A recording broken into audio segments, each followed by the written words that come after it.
Hi, I'm the name. I'm techie, trendy, I work at Google. I'm a newbie in sourdough, I love to shop, and I'm a foodie. And this is my bread story.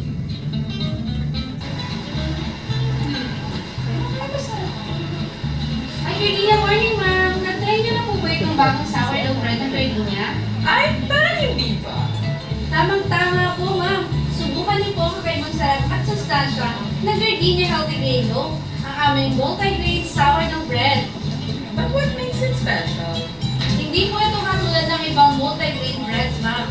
Ito po ay may 10 wholesome grains with sourdough na talagang masarap at syempre masustansya.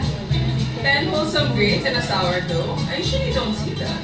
Yes, ma'am. Meron po itong sunflower seeds, oat grains, wheat, millet seeds, flax seeds, barley, soya, corn flakes, rye, at chia. Ay, chia, I use that for my breakfast, with my oats. Pero ano lasa nun? Baka naman it's too sour. Hindi po, ma'am. May roasted nutty, fruity, earthy, fermented, and slightly sweet flavor ang tinapay na ito. O, diba? Level up sa dining experience talaga. Sa dami ng grains, mabilis lang pa i-slice. Kasi the last time I tried the sourdough, the crust was too hard.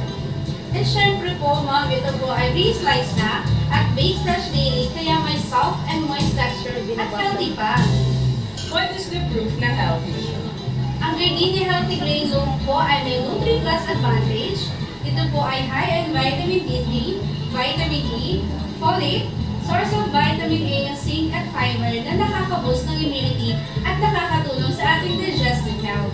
Kahit naman po sa product na may kita nyo, Gardenia Healthy Grain, healthy talaga. Very attractive nga ang healthy grain. Pero what's the shelf life? Tsaka can I use it in my recipes? Yes, ma'am. 6 days po ang shelf life. At 6 pwede days. niyo po itong i-pair sa olive oil with balsamic vinegar, pumpkin soup, avocado toast, or salad. Because your taste buds deserve the best. Pero how much is it? Ito po ay 115 lang po per 400 grams. Okay, not too bad. Yes, ma'am. May intro promo din po kami ngayon. Mabibili niyo po ito sa halagang 95 pesos lang mula sa original price na 150. Meron po kayong 20 pesos savings.